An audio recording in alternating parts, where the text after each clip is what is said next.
कि ये जो आगे से लिखा है ये सही है, सिर्फ यही पढ़ के जाना है। ये जो पीछे से लिखा है वो तो बस ठोकना है। वो तो तुमको लिखना है ना। मैं क्यों देगा भाई, मैं क्यों देगा भाई?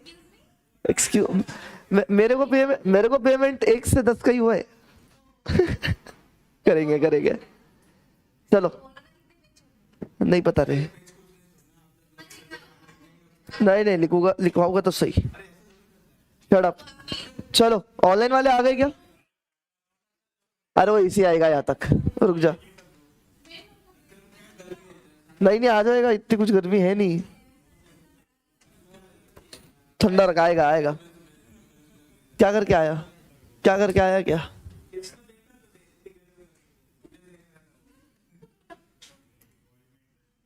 हाँ बस ऐसी शांति अच्छी लगती है, शांति। हाँ ऐसी बातें शोभा देती है क्या तुझे? शोभा देती है तुझे ऐसी बातें? नहीं देते ये ऐसी बातें शोभा। क्या हो गया इसके नीचे? अल्ले बाबा ले। चलो ऑनलाइन वालों कुछ तो मैसेज करो, कुछ तो करो मैसेज, इतने आलसी मत बनो भाई। बैटमैन, चलो जी। बैटमैन सुनाएगी नहीं उसके बारे में तूने?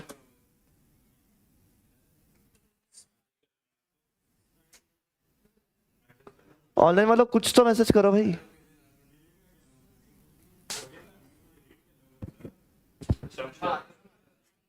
चलो देखना देखना देखना, ये कौन सा अपना चैप्टर नंबर 12। अच्छा बाय द वे मेरे को तुम्हारा बताओ जरा अभी क्या शेड्यूल चल रहा है, क्या है स्केड्यूल क्या है? 9:30 से 11 नहीं, वो 10:45 होता है। मेरा 11 का उधर रहता है status point, that is ESG। फिर कौन हो? CMSL है। और फिर अरे हाँ एग्जीक्यूटिव नहीं, CFSM सॉरी, है ना। और फिर क्या है 12:30 से, देखो 12:30 से वो लेते 2:15 तक, नहीं 2:15 छोड़ दे, मेरी बात हुई आज सालो। फिर वो क्या है शी आ रहा है, नहीं अभी। अच्छा CRV है, ठीक है। अच्छा वैल्यूएशन के ही नंबर आते हैं भाई, कि वैल्यूएशन और IBC पढ़ के पास हो जाते हैं? नहीं नहीं पूरा पढ़ना है, मैं कुछ नहीं बोलता ये वो सब्जेक्ट के बारे में भाई।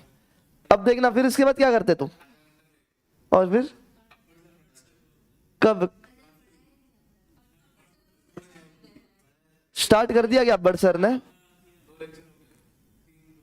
क्या मतलब मान लो तो कितने बजे तक ब्रेक होता है तुम्हारा? 3 बजे तक, 2:45। चलो ठीक है मान लो। फिर अब्बर सर खत्म कितने बजे करते हैं?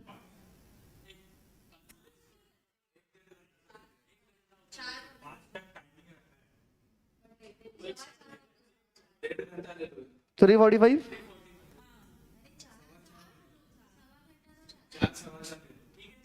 चार है, कौन है? अब्बर सर। अब देखो मुद्दा ऐसा है कि अभी ये जा रहे हैं अब्बर सर, किधर बोलेगे नहीं, गोवा जा रहे हैं। कब जा रहे हैं? अभी जा रहे हैं, मतलब आज है क्या उनका लेक्चर? नहीं पहले तो उनका बहुत ज्यादा बैक पेन है, तो आज तो नहीं है उनका लेक्चर। तो सुनो मुद्दा ऐसा है कि मेरा उधर मतलब मेरे दूसरे लेक्चर मैंने कुछ इस तरीके से सेट किया कि 3:30 तक हो जाएगा, ठीक है। तो मैं चाह रहा कि तुम्हारा 2:15 के बाद, मान लो 3:45 आने को 15 मिनट लगेंगे मुझे वहां से, है ना, स्टेटस पॉइंट से। 4:45 ऑनवर्ड्स अपन क्या ले, हाँ 3:45 सॉरी, 3:45 ऑनवर्ड्स अपन क्या ले अपना ESG ले। अभी 3:45 से कब तक लेंगे? 5:30 वगैरह तक, ठीक है। 3:45 से 5:30 तक, तो 5:30 को हो जाओगे फ्री, ज्यादा लेट भी नहीं कर रहा हूं मैं तुम्हें, फ्री, समझ रहा है। एंड अभी जब अब्बर सर आ जाएंगे तो वैसे भी ये टाइम में अब्बर सर ले गए, वो स्लॉट अब्बर सर का है, चलो मैं 3:45 फिर 4 बजे चालू करूंगा, कोई दिक्कत नहीं है वो, समझ रहा है। हाँ व्हाट्सएवर वो अब्बर सर के साथ में बिठा होगा टाइम, बट सो बीच का टाइम है वो तुम्हारे पास कितने घंटे हैं? 1.5 घंटा है ना भाई, 1.5 घंटा है ये, बिल्कुल। ये 1.5 घंटे में तुम लोगों ने तो 30 मिनट्स क्या कर लेना है, तुम्हारा लंच ब्रेक हो जाएगा, है ना। और 1 घंटे में चाहूंगा कि तुम कर लो अपनी चुपचाप बैठ के सेल्फ स्टडी। है ब्रेक 1 घंटे का बीच में, पर कोई इश्यू है क्या इसमें? क्योंकि यहाँ पे मुझे मॉर्निंग में मैं ना ही तुमको लिखवा के दे पा रहा हूँ सही से, ना ही क्वेश्चंस वगैरह कर पा रहा हूँ, क्योंकि मेरा जेन्युइन 11 बजे वहां पे टच होना है मुझे। कौन? कभी नहीं, पवन सर का फिर 2:30 से ये है CMA US, नहीं हो पाएगा।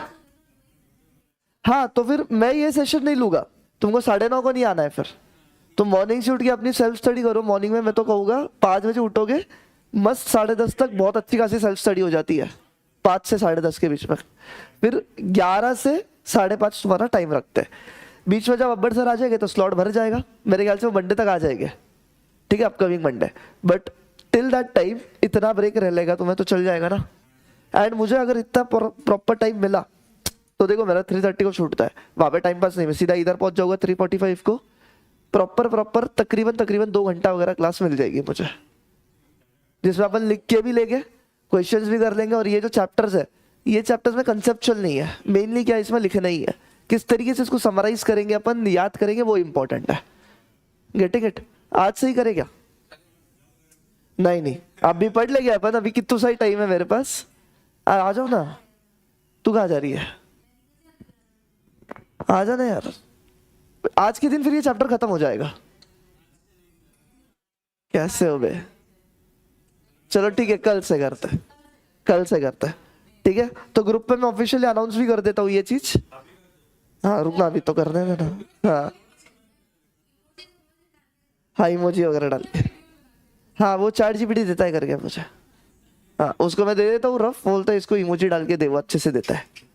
ESG के लिए मस्त पत्ते लगा के देता है फंडिंग के लिए वो नोट लगा के देता है, बढ़िया है भाई, वो भी सीख रहा है। शाह तो क्या हो गया, ये कारीगर का काम तो कर रहा है ना, ये बाकी थोड़ी कर रहा है। चलो नहीं मेरी नहीं खा सकता, वो थोड़ी आगे पढ़ाएगा भाई, पढ़ा के थोड़ी सकता है कोई वो CS के भी नहीं खाता है, उसको लॉ का इंटरप्रिटेशन दे दो उसकी फट जाती है, बोलता नहीं तुम कोई आर्टिकल देख के आओ, मेरे को नहीं पता, लिटरली ऐसे बोलता है वो। इजी वाले जम जाते जो नए, हाँ लीगल एक्सपर्ट को कंसल्ट करो, ऐसे सब उसकी फट जाती है भाई, काम का नहीं है। आ जाओ, लेसन नंबर कौन सा है तुम्हारा? लेसन इज 12, है ना। लेसन 12 में क्या सिखाया तुमको? बोर्ड अकाउंटेबिलिटी ऑन ESG, है ना, बोर्ड अकाउंटेबिलिटी ऑन ESG। मतलब सिंपल सी बताया है कि ये कंपनी है, ऑब्वियसली बहुत बड़ी, DD लिमिटेड, यस और नो। अब ये कंपनी के अंदर ESG के नॉर्म्स सारे के सारे फॉलो कर रहे हैं, ESG को इंटीग्रेट करना है हर एक प्रोसेस में, तो इसकी जवाबदारी किसकी है? किसकी जवाबदारी है बोला तो? BOD की है। तो वो किस किस तरीके की जवाबदारी है, क्या क्या है, बहुत छोटा चैप्टर है, प्यारा चैप्टर है, एग्जाम में आया तो तुम्हारा नसीब है, ठीक है, आता नहीं है जनरली। तो देखो करते सुसु करते, आई मीन टू से शुरू करते। देखना इंट्रोडक्शन बेसिक, यहां पे पहले तो तुमको रिलेशनशिप बताया है किसके बीच का? तुम्हारे बोर्ड ऑफ डायरेक्टर्स का एंड तुम्हारे मैनेजमेंट का, समझ रहा है? अच्छा, what's the difference between BOD and management? मतलब ये BOD की टीम है, ये मैनेजमेंट की टीम है, चलो अलग तो बना दिया, पर इन दोनों का अलग काम क्या रहेगा? दो है बोर्ड ऑफ डायरेक्टर्स, मैनेजमेंट, दो अलग टीम तो बन गई है, पर ये दोनों के अलग रोल्स क्या रहेंगे?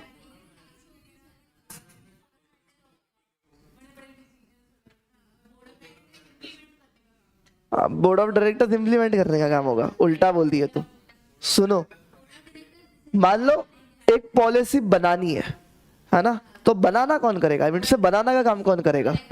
बोर्ड ऑफ डायरेक्टर्स काम करेगा, और वो पॉलिसी कंपनी में इंप्लीमेंट करने का काम कौन करेगी? मैनेजमेंट करेगी। समझ रहे हो? तो वही है बोर्ड एंड मैनेजमेंट। वो कैसा इनका कॉम्प्लीमेंट्री टू ईच अदर है क्या? Definitely are complementary to each other in ensuring effective corporate governance and sustainability of an organisation. Board का काम क्या रहेगा? इन डिवाइसिंग। डिवाइसिंग मतलब क्या? बनाना। क्या? स्ट्रेटेजीज, पॉलिसीज वगैरह वगैरह। एंड मैनेजमेंट का काम क्या रहेगा? हाँ, play significant role in effective implementation of the same. जो हाईलाइट के साथ साथ करते रहना, बच्चों वाली बातें ही है। OCM, business studies. The oversight मतलब role of board is supported by management. सही बात या नहीं? ऑब्वियसली बोर्ड का role is always always supported by management. Also includes strategies, policies, risk, opportunity, ESG issues. ठीक है, बहुत आसान है, कुछ खास नहीं है। फिर तुम्हारा IFC full form international financial corporation. ये कॉर्पोरेशन का काम क्या है? पहली चीज तो कभी पता है? IFC international financial corporation, world bank पता है ना? वर्ल्ड बैंक ग्रुप का पार्ट है IFC, है ना? अभी वर्ल्ड बैंक ग्रुप काम क्या करता है? मतलब जो भी उसकी मेंबर कंट्रीज आता है, पूरी दुनिया ये मान लो, है ना, जहां पे भी इंफ्रास्ट्रक्चर या वगैरह के लिए लोन चाहिए तो long term loans world bank देता है पूरी दुनिया भर को, है ना, कंट्रीज को देता है बेसिकली, किसी इंडिविजुअल को नहीं। मैं जाके नहीं ले सकता। तो IFC का क्या काम है? IFC उसका पार्ट है। IFC फोकस करता है by providing assistance to private sector, है ना। IFC किसको सपोर्ट करता है? प्राइवेट सेक्टर ऑर्गेनाइजेशंस को। ठीक है, तो उतना याद रखना। तो IFC ने देखो वर्ल्ड बैंक ग्रुप का होता है, इसने क्या डिफाइन किया है? किसको डिफाइन किया है? ESG को डिफाइन किया है। क्या डेफिनेशन, एक बार पढ़ना खुद से, जल्दी से रीडिंग दो खुद से। और ऑनलाइन वालों तुमको भी टाइम चल जाएगा, नहीं है तुमको तो क्या ही है,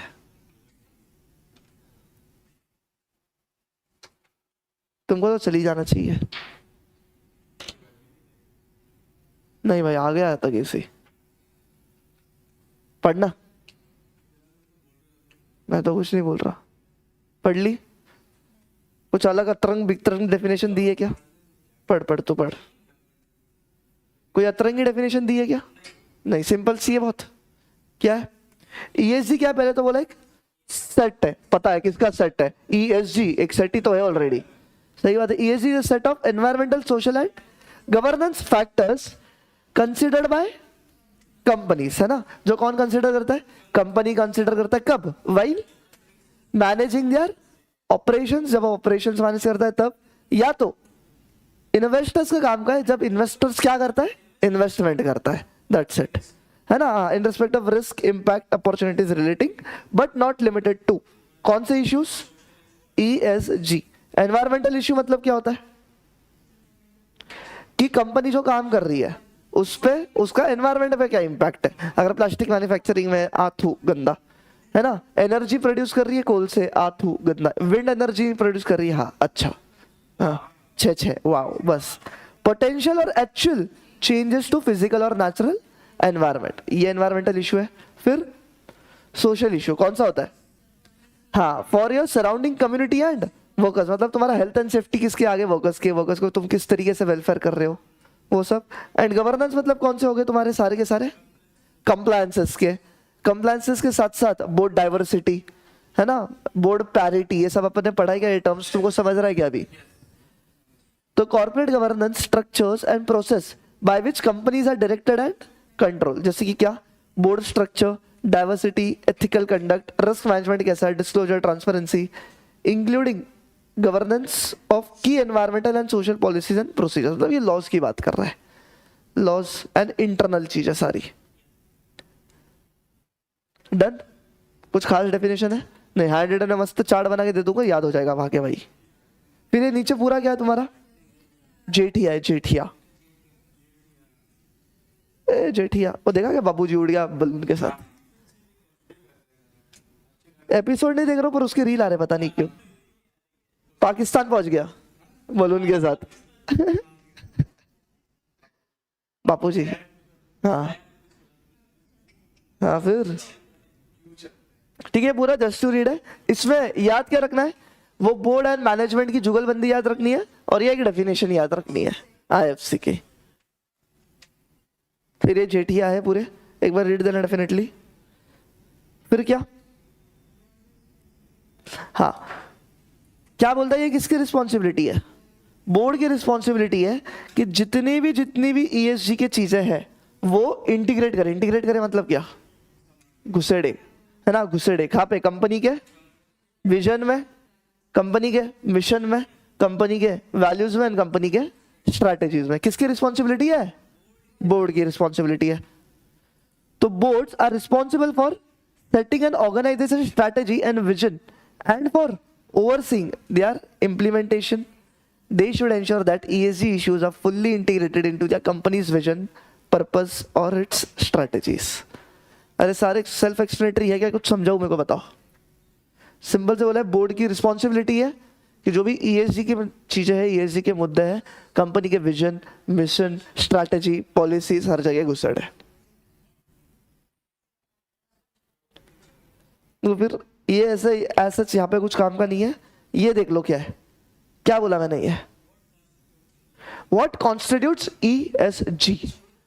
छोटी बच्ची है क्या, मतलब अभी तुम पूछ रहे हो ये सवाल इतना करने के बाद, है ना? 12 चैप्टर अपना ज्यादा हो गया, 12 मतलब मॉड्यूल में 12 के बाद कि व्हाट कॉन्स्टिट्यूट ESG, है ना? तो ESG में क्या क्या था? E माने एनवायरमेंटल, एनवायरमेंटल में क्या क्या आएगा?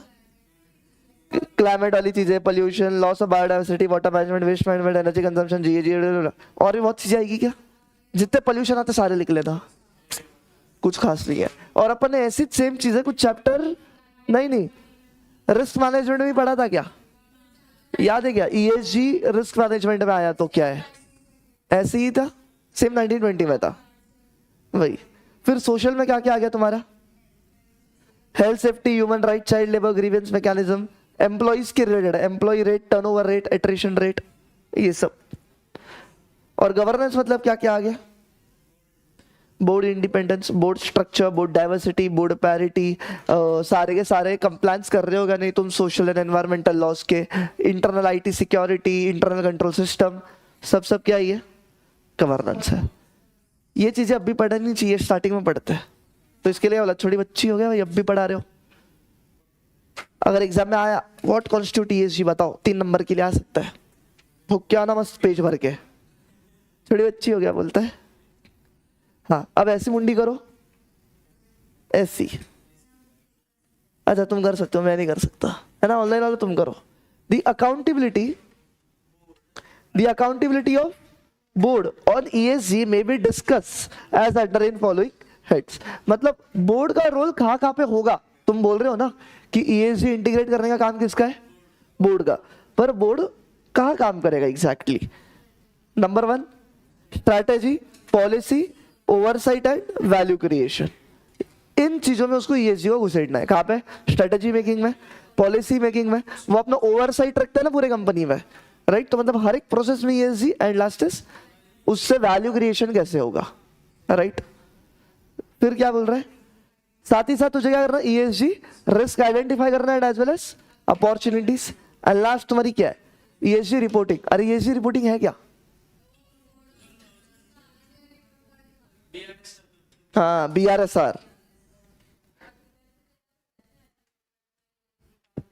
बहुत छोटा है वो, मतलब एक आधा पार्ट रहेगा तो रहेगा, पर BRSR इज दी बिगेस्ट। और BRSR किसको लगता है?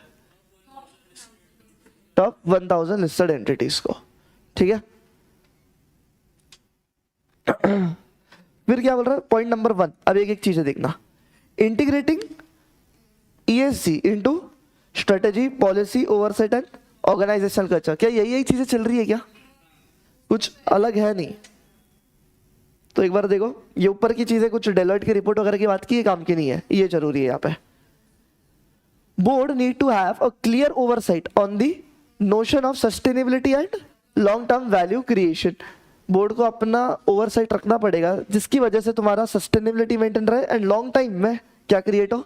वैल्यू क्रिएट हो। इस तरीके से ESG को इंटीग्रेट करना है।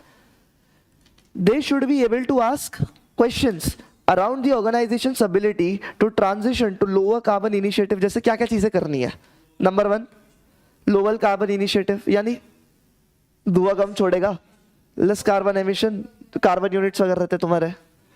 फिर removal of waste from supply chains, the climate impact on end of the business, social and community impact क्या चल रही है तुम्हारी।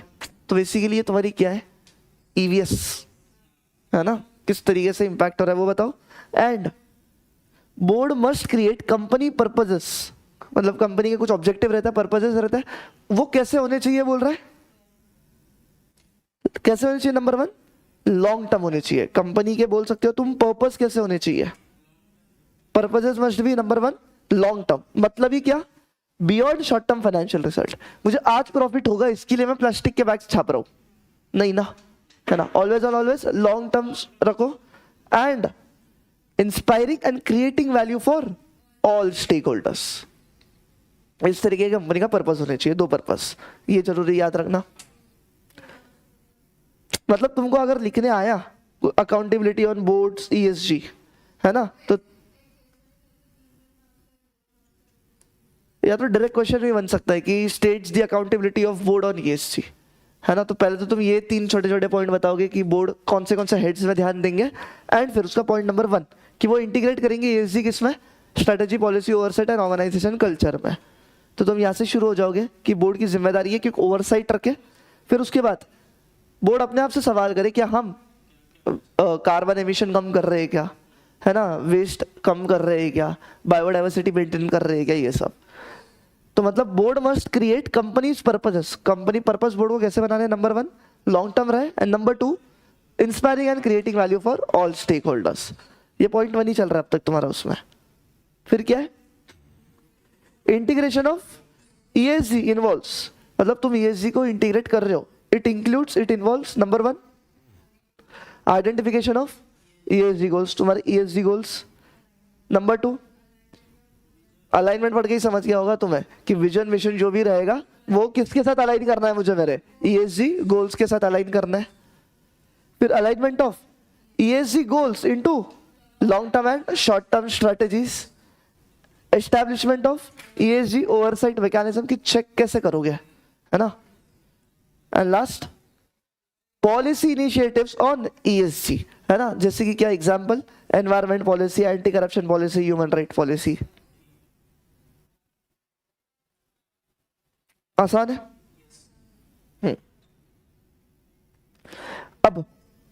अब सुनो, एक रूल बुक है, एक हैंड बुक है, वो हैंड बुक का नाम क्या है, IFC ESMS, है ना। IFC का फुल फॉर्म तो पता है, इंटरनेशनल फाइनेंशियल कॉर्पोरेशन। ESMS क्या है, environment and social management system. तो इसकी IFC ने क्या दी है तुमको, हैंड बुक दी है। क्या दी बोलो, एक हैंड बुक। हैंड बुक माने क्या, किताब, एक मैनुअल, ठीक है, एक रूल बुक, राइट। अब मुझे बताना वो रूल बुक क्या होगी। हाँ देखो, it provides step by step instruction on how to develop and implement management system, जिससे तुम्हारा ESG के सारे स्टेप्स फॉलो हो जाए। समझ रहा है, बोलो बोलो, समझ रहा है क्या। तो इसके बारे में ही दिया है, ESG integration using ESMS role of board वगैरह ऐसे। तो मतलब ये किताब का कैसे तुम इंटीग्रेट करोगे, काम क्या है।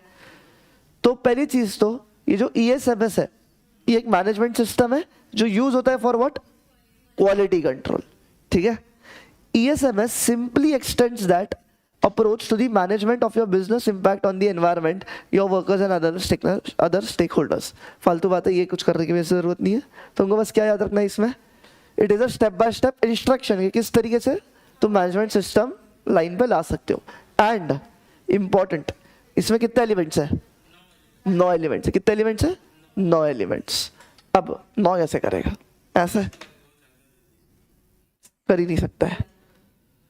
ESMS के कितने एलिमेंट्स है, 9, और ये सारे के साथ 9 एलिमेंट्स तुमको क्या चाहिए, याद चाहिए मेरी जान, ठीक है। कंसेप्ट नहीं है कुछ, याद है। ठीक है, इसकी शॉर्ट फॉर्म बना के मैं तुमको हैंड रिटन में लिखवाऊंगा, ठीक है।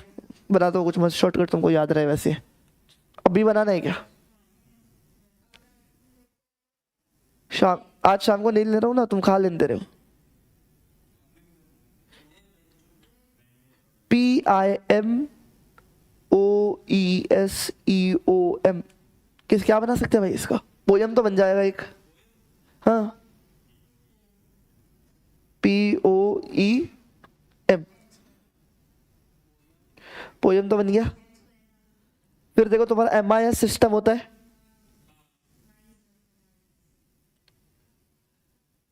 MIS पोयम माइस बचा गया है, यो यो OE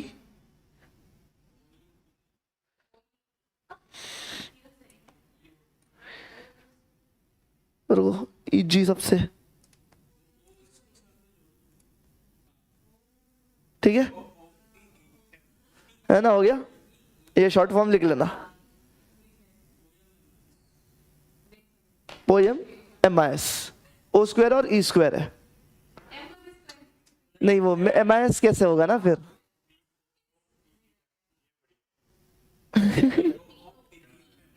POOEEM कैसे भी याद रखो यार, याद रखने की बात है।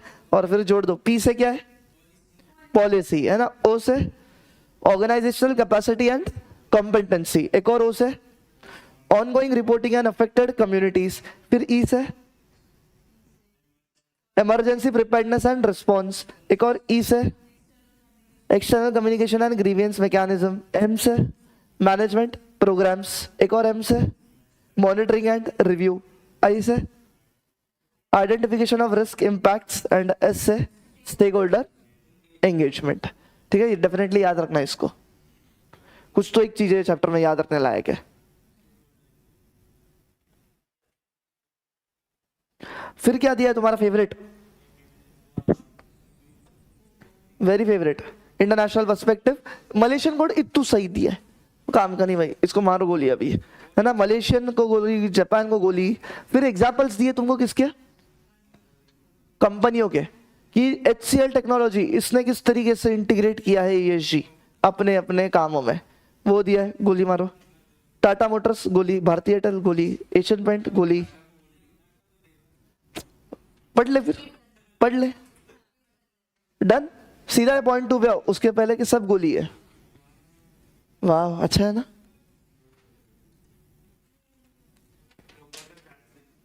क्या कह रही, वो भी कट करते जो ये बना है, ये भी एयरटेल का दिया है, ESG गवर्नेंस स्ट्रक्चर।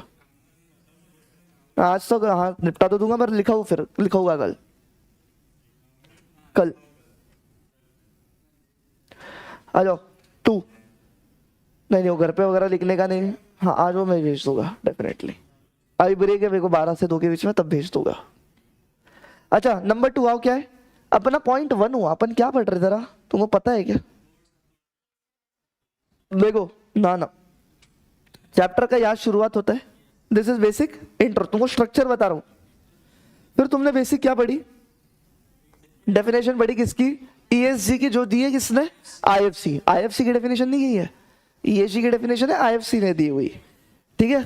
फिर वो जेठिया, फिर अपना चालू हुआ है क्या क्वेश्चन, हाँ मतलब मेन इट इज लाइक कि बोर्ड किस तरीके से इंटीग्रेट करता है ESG को अपने विजन, मिशन, स्ट्रेटेजीज, मतलब बिजनेस में किस तरीके से इंटीग्रेट करता है, ठीक है। तो ये बीच में से ये आ गया था कि व्हाट कॉन्स्टिट्यूट ESG माने क्या, पहले तो वो बताया, ठीक है, यस। फिर अकाउंटेबिलिटी ऑफ बोर्ड कौन से हेड्स में आती है, राइट। और फिर एक्चुअल में शुरू हुआ कि बोर्ड किस तरीके से अपना इंटीग्रेशन करती है इन विजन, मिशन वगैरह। तो पॉइंट 1 क्या था तुम्हारा, ये integrating ESG into strategy, policy, oversight and organisation culture. फिर उसमें अपन ने ये देखा, it is all this part, ये पॉइंट 1 का ही पार्ट है सब, ठीक है। तो पॉइंट 1 तुम्हारा तकरीबन 3/4 पेज भर जाएगा लिखने में, है ना। और ये 9 पॉइंट्स लिखोगे एक के नीचे एक, तो 1 पेज। फिर पॉइंट नंबर 2,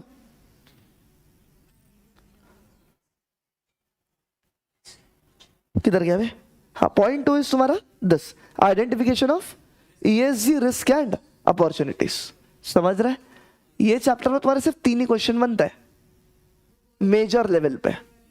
पहला वो इंट्रो एंड डेफिनेशन वगैरह जैसी चीजें है ना। फिर क्वेश्चन 2 जो ये चल रहे 1 2 3 4 पॉइंट्स, आप उसके इंटरनल क्वेश्चंस बन सकते हैं, ठीक है। क्वेश्चन 2 ये, और क्वेश्चन 3 वे फॉरवर्ड, आगे कहा देखते हो तुम, समझा। बहुत कम बचा है। हाँ, point number 2 identification of ESG risk and opportunities. इसके बारे में तुमने इन डिटेल रिस्क मैनेजमेंट में पढ़ा हुआ है वैसे। क्या मुझे बताओ, क्या तुमने क्लाइमेट रिस्क के बारे में पढ़ा था? अपन ने क्लाइमेट रिस्क के बारे में पढ़ा था।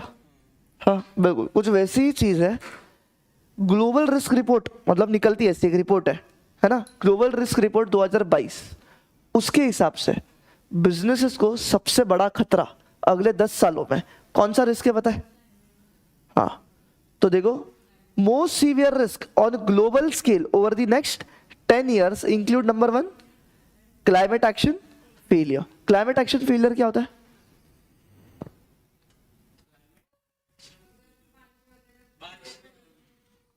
मतलब क्लाइमेट एक्शन फेलियर क्या क्लाइमेट रिस्क होता है क्या?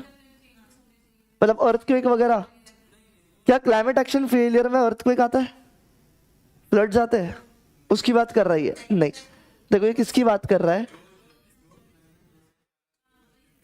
नहीं नहीं, जो टाइप क्लाइमेट तबाह वैसा नहीं भाई। क्लाइमेट एक्शन फेलियर सुनो है क्या? अभी लेट्स से फॉर एग्जांपल तुमने कभी पेरिस एग्रीमेंट के बारे में सुना है? पेरिस एग्रीमेंट करंट अफेयर्स होता है, मेरे को पता है, ठीक है। तो एज पर पेरिस एग्रीमेंट उसमें बहुत सारी कंट्रीज है, ठीक है, बहुत सारी कंट्रीज है, एंड दे हैव अग्रीड कि मान लो हम ग्लोबल वार्मिंग समथिंग ऐसे 2 डिग्री सेल्सियस से गिराएंगे एक पर्टिकुलर टारगेट तक, है ना। ऐसा ये क्या है उनका टारगेट है ना। पर अभी तक दे हैव अचीव समथिंग 1.2 वगैरह डिग्री ऐसा, है ना। तो वो अगर 2 डिग्री अचीव नहीं कर पाए तो this is your climate action failure. मतलब क्लाइमेट जो बिगड़ चुका है, क्लाइमेट जो बिगड़ चुका है उसके सुधारने के लिए जो एक्शन ले रहे हो तुम, वो फेल हो गया। समझ रहे है ना। ग्लोबल वार्मिंग कम करने के लिए कुछ स्टेप्स ले रहा हूं मैं, पर वो स्टेप्स में ही पूरी गलती हो गई, बिखर गया। तो ये क्या क्लाइमेट एक्शन फेलियर। तो ये जो ग्लोबल रिपोर्ट है उसके हिसाब से अगले 10 सालों में सबसे बड़ा रिस्क कौन सा है? Number 1 climate action failure. फिर एक्सट्रीम वेदर, मतलब अभी ये बोल सकते हो तुम बलते वेदर्स, कूलर भी कुछ भी चल रहा है। फिर बायोडाइवर्सिटी लॉस, मतलब तुमको नेचुरल रिसोर्सेज नहीं मिलेंगे। फिर सोशल कोहेजन इरोजन, ये क्या है? सोशल कोहेजन इरोजन, जातिवाद वगैरह बोलते हैं ये, है ना। जो कम्युनिटीज है उसमें आपस में दंगे अभी, हाँ कम्युनल टेंशन। बीच में वो CAA का प्रोटेस्ट तुमको याद है क्या? हुआ था, मतलब मेरे अटेम्प्ट के टाइम हमारा पेपर 1-2 दिन पोस्टपोन हो गया था। वो CAA, वो फार्मर्स वगैरह कुछ प्रोटेस्ट था, दैट इज कम्युनल टेंशन, है ना। फिर कौन से क्राइसिस? लाइवलीहुड क्राइसिस, जीना मुश्किल होना। एंड सबसे इंपॉर्टेंट इन्फेक्शियस डिजीजेस, कोरोना। अभी भी वो HPMV, HTPP नहीं है, HPMV आ जाए तो वही डेंजर चीज। नहीं, बैंगलोर है, अहमदाबाद है, कर्नाटका है, समझा चीजें। अच्छा जरा ऊपर से पढ़ते हैं।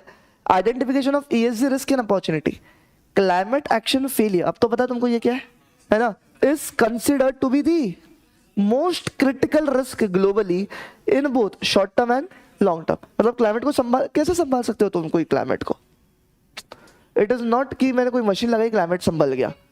ये इकलौती ऐसी चीज है जो सबको मिलके ही करना पड़ेगा, इंक्लूडिंग तुम, इंक्लूडिंग मैं, है ना। सिर्फ गवर्नमेंट के हाथ में चीजें नहीं है, वो कुछ मशीन बिठा दिया हो गया, पेड़ उगा दिया हो गए, नहीं चलेगा, होगा ही नहीं वो। तो it is a very critical risk. So ये तो पढ़ लिया पॉइंट 2। फिर point 3, many Indian companies continue to struggle in ESG space. पता ही है ऐसी अब तक तुमने कोई सुनी है क्या बहुत तगड़ी ESG में काम कर ली है कंपनी, कोई Indian company? Tata is in this donation वाला स्पेस। अगर टाटा इतना ही होते तो अब तक वो अपने सारे व्हीकल्स EV पे शिफ्ट कर चुके होते हैं। नहीं है अभी तक कोई वैसी, है ना, तो इंडियन कंपनीज है ही नहीं उतनी खास अभी तक। तो CRISIL ESG risk assessment, CRISIL क्या है, वो क्रेडिट रेटिंग एजेंसी है ना, उसने असेसमेंट की थी कितनी कंपनीज की, 586 इंडियन कंपनीज, एंड जिसमें से सिर्फ और सिर्फ 14 were place in leadership category and 73 कहाँ पे थे, एवरेज भी नहीं, बिलो एवरेज की कैटेगरी पे थे। रीड दो जल्दी से एक बार ये पॉइंट। नहीं लिखवाऊंगा मैं ना, सही से मैं लिखाऊंगा, पर मार्किंग्स करो जो मैं मार्क करवा रहा हूँ, वो तो इधर हाईलाइटिंग करना। ए तू रीड करा, फिर रीड करने को टाइम दो बोलता है।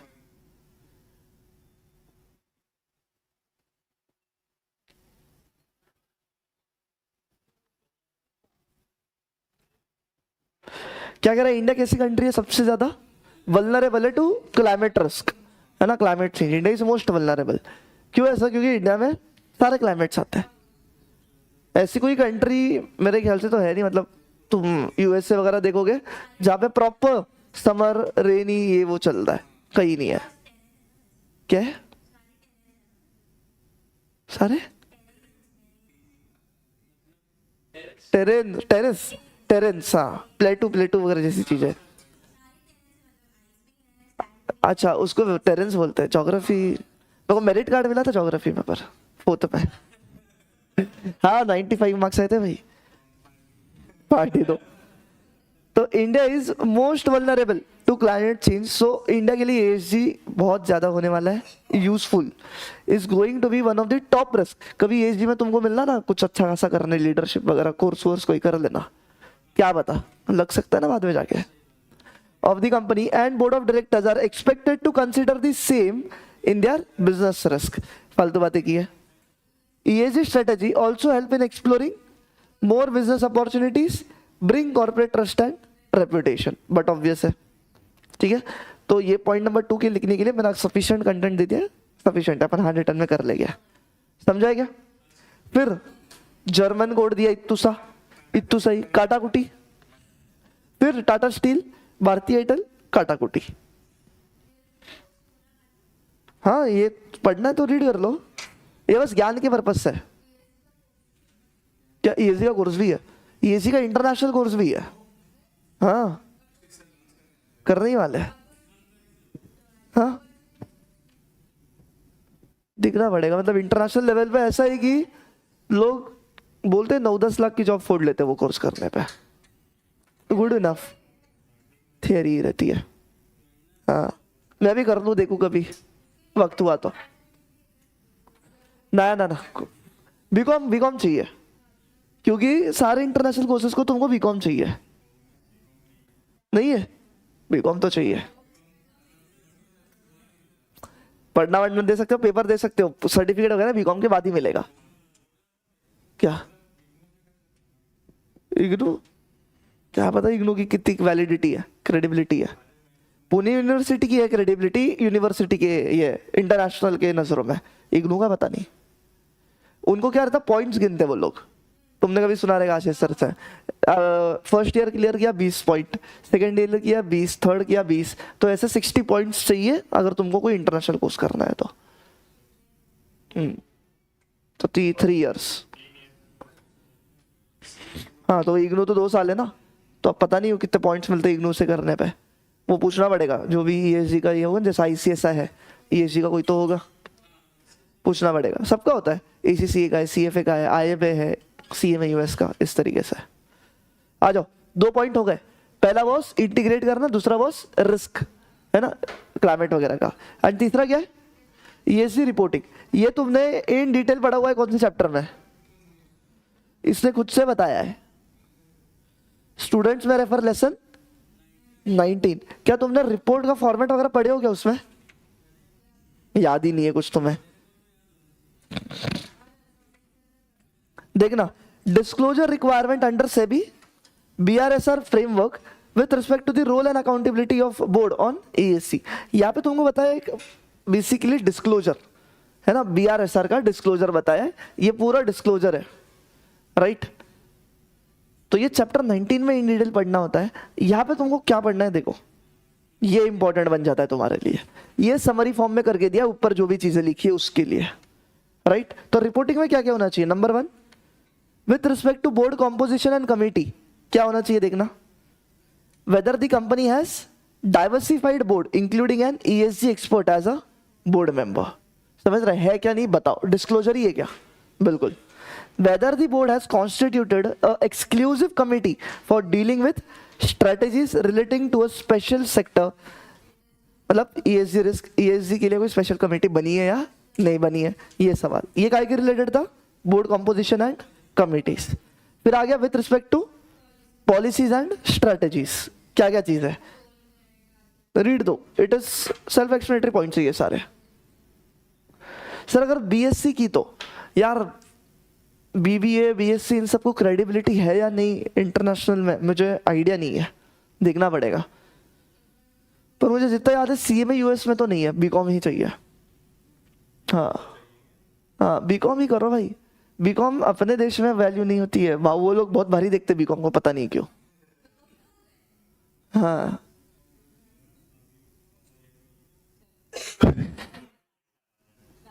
डेढ़ शाने। तो पढ़ो पढ़ो पढ़ो, with respect to policies and strategies क्या क्या डिस्क्लोजर देने, पढ़ो BRSR में क्या क्या डिस्क्लोजर देने।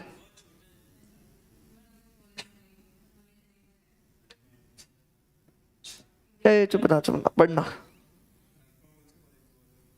ये कटारिया महाराष्ट्र मंडल वाला, मुकुंद नगर।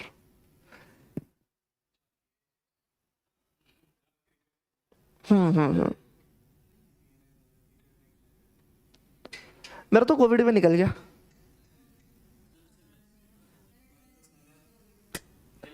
मस्त BCom second year third year Covid में निकल गया, बैठ के निकल गया मस्त, कोई लोड नहीं था। मतलब CS को भी प्रॉपर ध्यान देते आया, BCom तो निकल ही गया। And with respect to reporting क्या क्या डिस्क्लोजर देना है, पढ़ो पढ़ो भाई। हाँ ना,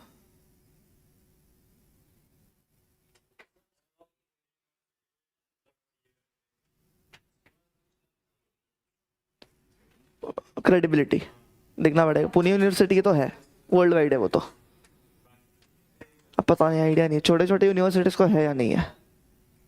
इसके लिए तो लोग अलग अलग बड़े बड़े यूनिवर्सिटी से क्यों प्रेफर करते हैं, फ्यूचर में काम आते ना। पढ़ा क्या रे? कुछ खास नहीं है इसमें, राइट? हो गया हो गया।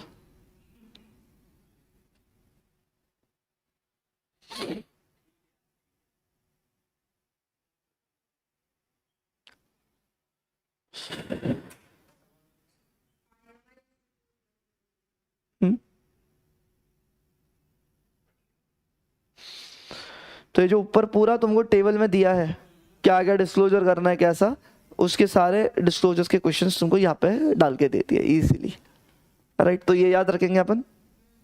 फिर क्या दिया है तुमको यहाँ पे? HCL टेक्नोलॉजी की केस स्टडी, काटकुट। एंड लास्ट चीज क्या आती है तुम्हारी? Way forward. ठीक है, देखो वे फॉरवर्ड इतना बड़ा दे रखा है तुम्हें, मतलब आगे क्या देखते हो तुम, फ्यूचर क्या देखते हो, है ना?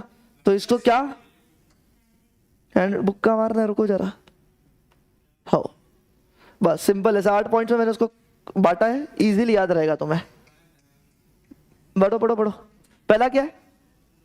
No one size fits all approach, यानी क्या ऐसा कोई एक ही स्पेसिफिक तरीका क्या, ये रास्ते पे चलो ESG फॉलो कर लोगे तुम? हर एक ऑर्गेनाइजेशन के अलग अलग चाहिए, है ना? सबका अलग है ना? मतलब सबके जूतों का साइज सेम नहीं, उसी तरीके से सबका ESG का नॉर्म्स सेम नहीं हो सकता है। हाँ बरोबर, एग्जैक्टली। जो कार्बन एमिशन करता है वो वाटर मैनेजमेंट करके चलेगा क्या? नहीं, तो उसको वही उसका ही मैनेजमेंट करना पड़ेगा। सो ESG solutions must be tailored to a company's unique structure, global reach, environmental impact and industry need. Company जैसी है वैसी ESG होनी चाहिए। दूसरा ESG गवर्नेंस फ्रेमवर्क, यानी क्या? ESG topics often don't fit neatly into one board committee. मतलब इनका कहना ऐसा है कि सिर्फ एक कमेटी बना दिया और चल तू ESG पे पूरा ध्यान दे, ऐसा करके नहीं चलेगा। है ना. It is the duty of each and every person across the organisation. So ESG topic often don't fit neatly into one board committee, prompting companies to allocate ESG responsibilities across multiple board committees or the full board. मतलब सारी जगह होना चाहिए इससे. कोई एक committee बना दिया तू काम देख लिया नहीं चल सा. फिर दूसरा, high emitting sectors scrutiny. High emitting sectors कौन से हो गए? मतलब मैन्युफैक्चरिंग सेक्टर्स हो गए, है ना, एंड एनर्जी सेक्टर हो गए. दो सेक्टर्स आते हैं जो बहुत ज्यादा धुआं छोड़ते हैं, मैन्युफैक्चरिंग एंड एनर्जी. और कोई सेक्टर है क्या? IT सेक्टर छोड़ता है क्या? वो क्या करेगा बेचारा, बैठ के काम करता है बेचारा. तो companies in high emission industry जैसे एनर्जी एंड मैन्युफैक्चरिंग, ये क्या फेस करते हैं? बहुत ज्यादा स्ट्रिंजेंट गवर्नेंस ओवरसाइट. फिर अगला सेबी ESG डिस्क्लोजर्स, जैसे कि क्या है, टॉप 1000 लिस्टेड एंटिटीज को क्या चाहिए? BRSR फॉलो करना है, पता है अपने को. अगला वॉलेंट्री ESG डिस्क्लोजर, जैसे कि हाँ टॉप 1000 को ही बोला है, बट जो बाकी कंपनीज है तुम भी वॉलेंट्री फॉलो करो ना, तुम्हारे लिए अच्छा है ना, वैसी चीज है. तो forward looking organisation and unlisted companies comply with global accredited framework, GRI तुमने पढ़ा रहेगा, TCFD IR. तो वही है सिंपल सा, तुम जो भी ESG रिपोर्टिंग है जो वॉलेंट्री बेसिस पे वो भी करो, है ना, जरूरी नहीं तुम पे लॉ है तो ही करना है. फिर ग्लोबल इन्वेस्टर्स ESG पॉलिसी, मतलब बहुत बड़े बड़े इन्वेस्टर्स जो बाहर के, मान लो उसको 50 करोड़ तेरी कंपनी में डालना है, तो 50 करोड़ डालने से पहले वो क्या करेगा? शट अप, ड्यू डिलिजेंस करेगा, है ना. ESG चल रहा है बहुत टाइम से, है ना. क्या करेगा बोलो? ड्यू डिलिजेंस करेगा. एंड ड्यू डिलिजेंस में अगर तुम्हारा क्या निकल के आ गया, पुअर ESG परफॉर्मिंग एंटिटी यही है, तो वो डालेगा क्या 50 करोड़? नहीं डालेगा. सिंपल. फिर अर्ली स्टेज इन इंडिया, माने क्या? इंडिया कैसा है आपका? कौला है, मतलब कौला बच्चा है. अर्ली स्टेज है इंडिया के लिए, नया नया है वह. क्या नया है वह? ESG नया है वह, राइट. पहले तुम्हारे सब्जेक्ट में इतनी गंदी बातें नहीं थी ESG में. It was more provisions, risk management, reporting वगैरह खत्म, अच्छी थी. अभी हाँ कौला कौला है ना, अभी नया नया अपने लिए. वैसे ही इंडिया के लिए भी नया नया है. The Indian corporate sector is still evolving in terms of transition strategies, finance needs and ESG optimisation जो भी है. एंड लास्ट, बोर्ड अकाउंटेबिलिटी, माने क्या? कौन रिस्पॉन्सिबल है? बोर्ड रिस्पॉन्सिबल है, बोर्ड अकाउंटेबल है. Boards are becoming increasingly accountable for ESG matters with stakeholder closely analysing their decision and approach. मतलब स्टेक होल्डर्स की नजर किस पे? BOD पे है, कि BOD सही तरीके से ESG मैटर्स पे काम कर रहा है या नहीं कर रहा है. गंदी नजर नहीं पे, ESG की नजर है. ठीक है, ये तुम्हारे कौन से सारे के सारे वे फॉरवर्ड. आगे क्या देखते हो तुम? इजी है, ऐसे पॉइंट से बांटा तो ये याद रहेगा.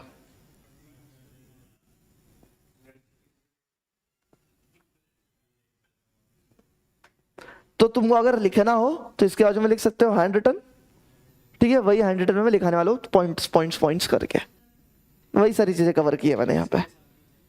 होता है समापथ, कितु सा ना बोला है मैंने. वो तो है ही.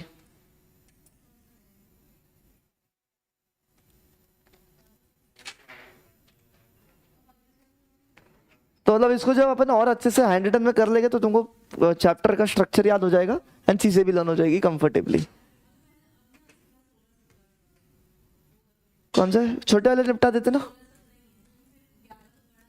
11 और 13 बड़ा है, बहुत बड़ा है वो.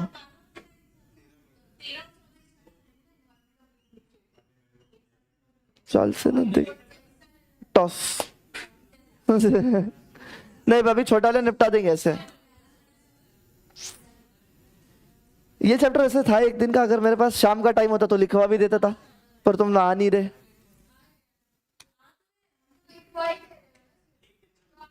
आ जाएंगे क्या शाम में? लिखना है बस, लिख रहा हूँ बस मैं. तो क्या क्या फर्क पड़ता है? चलो ठीक है, कल ही कराते हैं. उधर का भी मैं टाइम कल से बदलता हूँ मेरा, तुम्हारा भी कल से का बदल देंगे. चलो ना, bye, take care, see you soon, love you.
तो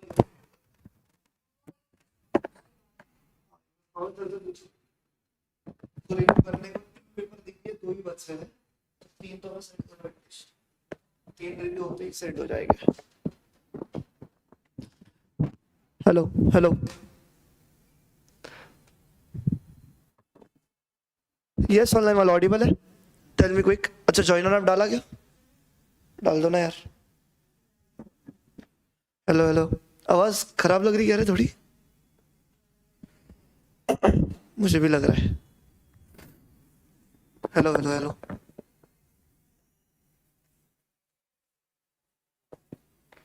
धारण कराना है रूप किया विकसित।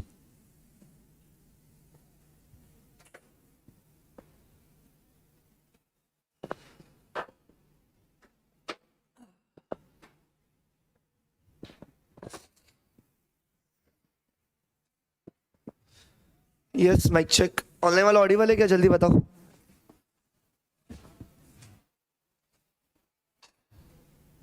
डाल दिया ऐप पे, ऐप का, ठीक है।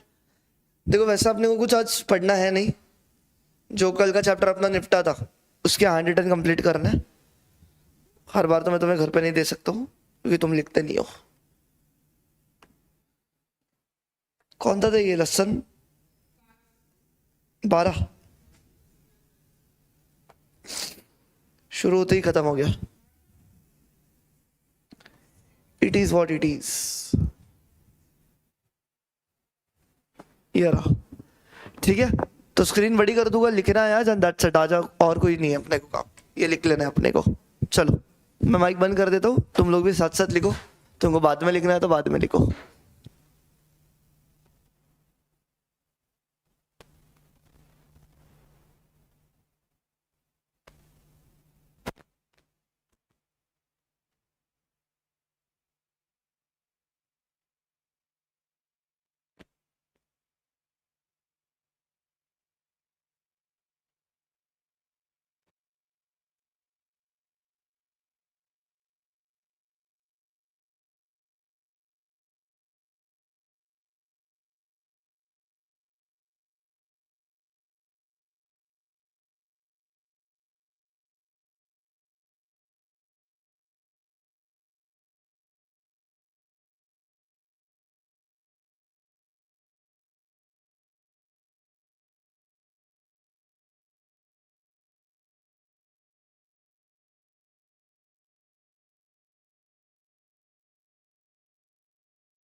हाँ लाइन वालों, ये आप प्रिंसिपल्स लिख लेना, है ना, जल्दी से। जो 12.4 पे है, बाय दैट टाइम का थोड़ी पेंसिल चार्ज हो रही है, तो 2 मिनट में अपन आगे का लिखना शुरू करेंगे।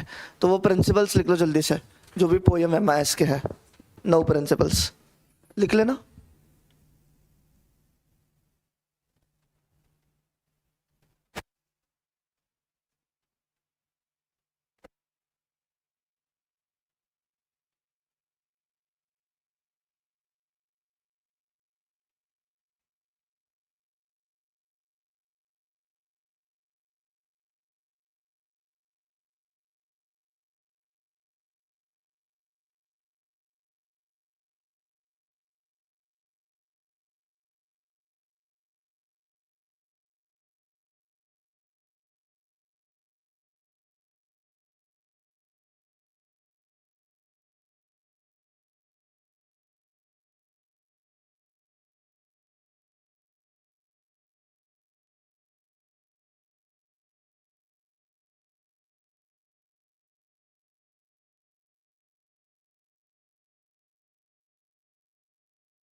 ये सुनने वालों, यही पूरा का पूरा तुम्हारा वे फॉरवर्ड है, मैंने पॉइंटर्स में बांट के दिया है ब्यूटीफुली, तो यही तुमको छापना है सेम टू सेम, किताब से पढ़ने की आवश्यकता नहीं होगी। कर लो, जल्दी से लिख लेना। ये पीए वाली पीडीएफ या जो भी है वो मैं दूंगा नहीं वापस।